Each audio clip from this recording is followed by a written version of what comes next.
Hello dear traders. आज हम gold में टेक्निकल एनालिसिस करने जा रहे हैं, जो कि पूरे वीक के हमारे पास एक स्विंग ट्रेड देखने को मिल सकती है। और जो पिछले दिनों में मार्केट ने हमें मूव दी है, ऑथेंटिकल और बड़ी सॉलिड टेक्निकल एनालिसिस के मुताबिक इसने मूव हमें दिखाई दी है।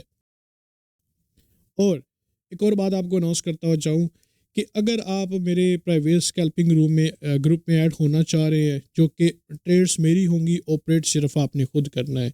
ये कॉपी ट्रेडिंग नहीं है, लेकिन ऑपरेट्स आपने खुद करना है। आपकी लाट साइज बताई जाती है कि आपने कितनी लाट साइज लगानी है, सब कुछ। तो आप मुझे डायरेक्ट मेरे व्हाट्सएप पे ऑफिशियल कॉन्टैक्ट कर सकते हैं। जिससे भी कॉन्टैक्ट करें, मेरी आवाज़ लाजमी सुनिएगा, ताकि आपको आइडिया हो जाएगा कि मैं खुद बैठा हूँ या कोई आपको किसी दूसरे बंदे ने ट्रैप ना किया हो। चलते हैं स्क्रीन पे, जो कि हम पूरी मूव को देखते हैं जितनी हमें देखने को मिलता है। ये मेरा व्हाट्सअप का नंबर है, जो कि आपको यहाँ पे दिखाई दे रहा है। 13 मई से लेके 17 मई 2024 तक हमारे एनालिसिस होंगे। एक और बात आपको अनाउंस कर देता हूँ, जो मेरी ट्रेड होगी, इस ट्रेड पे आपने सिर्फ एक दफ़ा अपना टारगेट हिट करके निकल जाना है। ऐसा नहीं होगा मिसाल के तौर पे मैं आपको कहूँ 2000 पे आपने बाई करना है और 2050 पे आपने टारगेट एरिया रखना है। तो 2000 से मार्केट आपकी बाई की एंट्री उठाती है, 2050 तक जाती है। उसके बाद आपका टीपी हिट हो जाता है, फिर 2000 तक मार्केट आए तो इसमें दोबारा एंट्री नहीं होती। आपका टारगेट एक ही अचीव हो गया, दैट्स इट। क्योंकि अगर वो दोबारा नीचे आ रहा है तो स्ट्रक्चर भी चेंज हो रहे होते हैं, टेक्निकल लेवल्स फेल हो रहे होते हैं, बहुत सारी चीज़ें चेंज हो रही होती हैं। ऐसी सूरत में आप अपना लॉस कर देते हैं। दूसरा, स्टॉप लॉस के बगैर आपने कभी भी ट्रेड नहीं करनी। इस चार्ट को देखने से पहले मैं देखना चाह रहा हूँ कि हमारे पास क्या न्यूज़ आ रही है, उसके मुताबिक हम काम कर सकें। मंडे को अगर हम देखें तो मंडे को हमारे पास कोई भी ऐसी न्यूज़ नज़र नहीं आ रही जिस पे हम स्कैल्पिंग कर सके। ट्यूसडे को देखें तो ट्यूसडे को हमारे पास दो न्यूज़ हैं, जो कि अच्छी न्यूज़ हैं। इस न्यूज़ पे हमारी स्कैल्पिंग भी होगी। दूसरा, न्यूज़ देखने का मकसद हमारा सिर्फ यही होता है कि हमें उस दिन आइडिया हो सकता है, आइडिया हो जाता है कि हम किस दिन हाई वॉल्यूम आएगा। और कुछ लेवल्स ऐसे होते हैं जो जिनका ब्रेकआउट या उसकी रिस्पेक्ट देखने को नज़र आ रही होती है कि मार्केट इस दिन ऐसी रिस्पेक्ट कर सकती है, ब्रेकआउट कर सकती है। उसकी बिना पे हम उस पर ट्रेड कर सकते हैं। तो इसी तरह हमारे पास वेडनेसडे को देखें तो वेडनेसडे को एट अ टाइम 4 6 1 2 3 4 5 6। अच्छा, ये जितने भी न्यूज़ है ना, इस न्यूज़ पे काम करने का सिर्फ और सिर्फ सबसे ज़्यादा मज़ा तब आता है जब आप न्यूज़ पर ट्रेड ना करें। न्यूज़ का रिजल्ट देखें, रिजल्ट क्या आया है, फौरी तौर पे यू हैव टू ऑपरेट और कैलकुलेट के क्या क्या कुछ आया है। उसके बाद आपने टेक्निकल स्ट्रक्चर पे देखना है कि मार्केट में आपको क्या मिलता है। फिर आपकी वर्किंग बड़ी ऑथेंटिकल होती है, जो आपके अकाउंट को ग्रो करती है। तो इसी तरह देखें तो थर्सडे को हमारे पास न्यूज़ अनएम्प्लॉयमेंट क्लेम्स है, अच्छी न्यूज़ है। इसका अभी एक्सपेक्टेड कुछ नज़र नहीं आ रहा, लेकिन देखा जा सकता है कि क्या होगा। फ्राइडे को अगर हम देखें तो फ्राइडे को हमारे पास ये एक है, ये हमारे काम की नहीं है, लेकिन कोई ना कोई असर लाजमी करता हुआ दिखाएगी। बाकी हम चलते हैं अपने चार्ट की तरफ। बड़ी अच्छी क्लोजिंग दी है गोल्ड ने। ये अब मैंने लास्ट वीक ये एक ड्रा किया था, इसकी बुनियाद पे मैंने बोला था मार्केट का भी ट्रेंड सिर्फ बाय की तरफ है। अगर मार्केट हमें एक बाय का साइन अच्छा देती हुई जाए तो हम इसमें डेफिनेटली बाय अनाउंस भी करेंगे। मैं डेली लाइव आने की भी कोशिश की है, और वहाँ पे लाइव आया था, तब भी ये मैं चीज़ें अनाउंस करता गया हूँ कि यहाँ पे अभी बाय की साइन कंप्लीट है। मार्केट ने जो कि फ्राइडे को क्लोजिंग दी है, उसने एक अपने रिसेंटली अपने रेजिस्टेंस लेवल को टच करके एक मूव नीचे की तरफ दिया है। देखने वाले को इस चीज़ का आइडिया होता है कि अभी मार्केट बहुत ऊपर जा चुकी है, अभी सेल हो सकती है, लेकिन ऐसा हो नहीं सकता। देखिए, हमारे पास एक रेजिस्टेंस लेवल ये है कि जो कि हमने इस चीज़ की इस बुनियाद पे देखा, जो कैच 4 और जिसके ऊपर रिजेक्शन पॉइंट थे, वो भी मैं आपको दिखाऊंगा। इसके ऊपर अभी तक कंप्लीटली कोई एक अच्छी कैंडल क्लोज नहीं हुई। अगर ये भी क्लोज हुई थी, लेकिन इसकी ये भी रेसिस्टेंस, अभी इसका रेसिस्टेंस लेवल है, इसकी बॉडी इसके मतलब टच कर रही थी। अगर ये इसके अंदर क्लोजिंग देती है तो हमारे पास नेक्स्ट हाईएस्ट लेवल की तरफ मार्केट जाने के हालात होते हैं।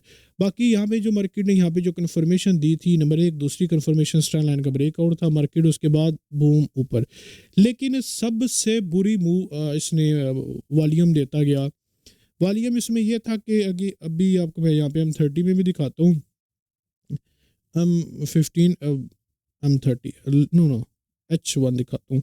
H1 में देखें, ये भी मैं लाइव स्ट्रीम में आया हुआ था और मैंने आपको बताया था कि मार्केट में ये हालात होंगे हमारे पास जो कि बड़े एक्यूरेट है, बड़ी खूबसूरत हालात हैं।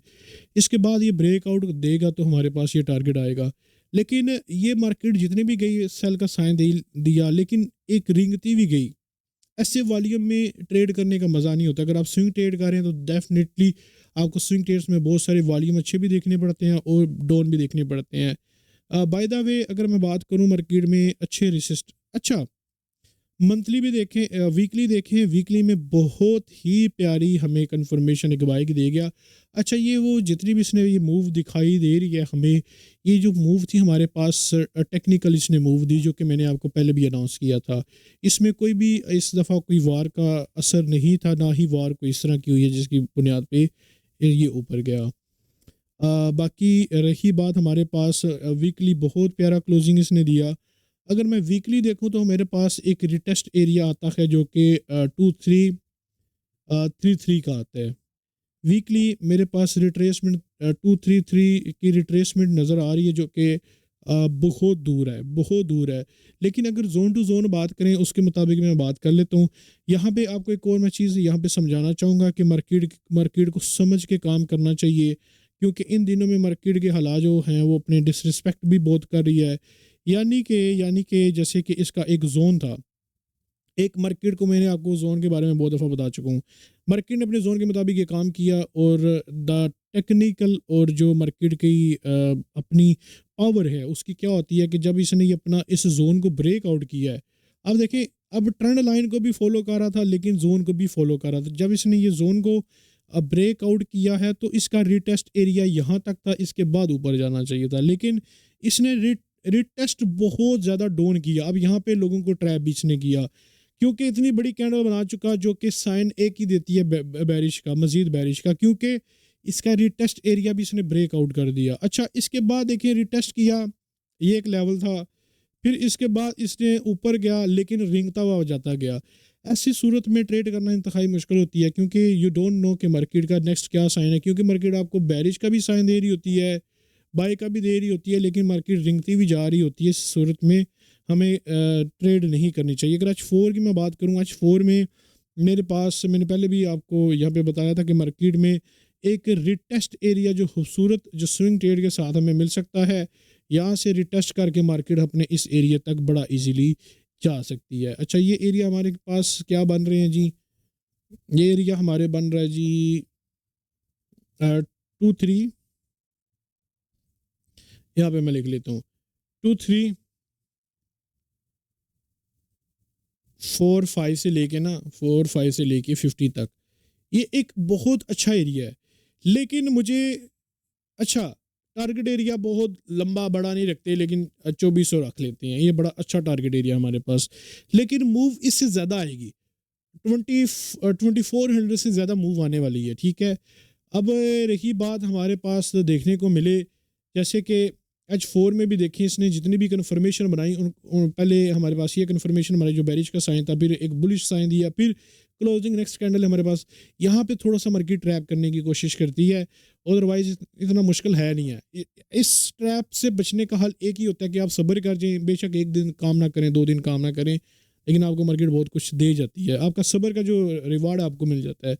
अगर मैं देखूं तो मेरे पास यहाँ पे डेली में भी इतनी बड़ी वो मूव नहीं दिखाई दे रहा डाउन की, लेकिन वीकली में जो कम्प्लीटली साइन दे रहा है ना, यहाँ से यहाँ तक की रिट्रेसमेंट दे रहा है, लेकिन इतना बड़ा फिर भी आपने टारगेट एरिया नहीं रखना, क्योंकि मार्केट में अभी जो हालात चल रहे हैं, जैसे कि मार्केट रिटेस्ट बहुत बड़ा बना रही है और टारगेट एरिया को भी टच कर रही है, लेकिन रिंगती भी जा रही है। और जो मुझे वीकली दिखाई दे रहा है 2 3 3 3 या 30 कर लें, यहाँ की एक रिटेस्ट बता रहा है जो कि वीकली बता रहा है, बाकी टाइम फ्रेम हमें बता रहे हैं जो कि 2 3 4 5 से लेके 50 तक है, और इसका एरिया भी 2400 रखें, इससे ज़्यादा नहीं रखते। मार्केट इसको टच करेगी फिर बाउंस मारने की भी कोशिश कर सकती है।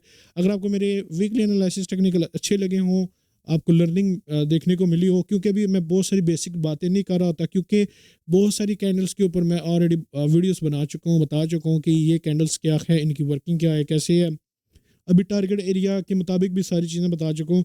अभी बहुत सारी चीज़ें आपको क्लियर कर दी हैं, तो अगर आपको ये नॉलेज अच्छी लग रही हो तो आप अपने दोस्तों को भी शेयर करें ताकि उनको भी फ़ायदा हो सके, जैसे मैं अपनी नॉलेज और अपना एक्सपीरियंस आप तक पहुंचा रहा हूँ। आपने जितनी भी ट्रेड करनी है स्टॉप लॉस के साथ लाजमी करें। अगर वैसे ही कोई एक्सपेरिमेंट करना चाह रहे हैं, लॉट बड़ी लगानी है कुछ भी, या फिर आप डेमो पे काम करें, क्योंकि स्टेप बाय स्टेप चला जाता है। आप सारा डिपॉजिट करके बड़ी लॉट लगा के कुछ नहीं हासिल कर सकते। You have to add some amount to be rich more. आप आपका मार्केट से कमाए हुए पैसे से आपने रिस्क लेना है। आपने ये नहीं करना कि आपने जेब से डाला उसी जेब से डाले हुए रिस्क बढ़ा लेना शुरू कर दें। ये एक प्रॉपर मनी मैनेजमेंट होती है, जो कि अकाउंट मैनेजमेंट होती है, जो कि मैंने आपको पहले भी अनाउंस किया कि अगर आप मेरे ग्रुप में ऐड होंगे तो जितने भी अकाउंट मैनेजमेंट होंगी, विड्रॉ मैनेजमेंट होंगी, जितनी भी आपकी लॉट मनी साइज लॉट जो लगानी है, मनी मैनेजमेंट प्लान, ये सब मेरा होगा। आपने सिर्फ ऑपरेट करना होता है। अल्लाह ने के बाद अल्लाह हाफिज़।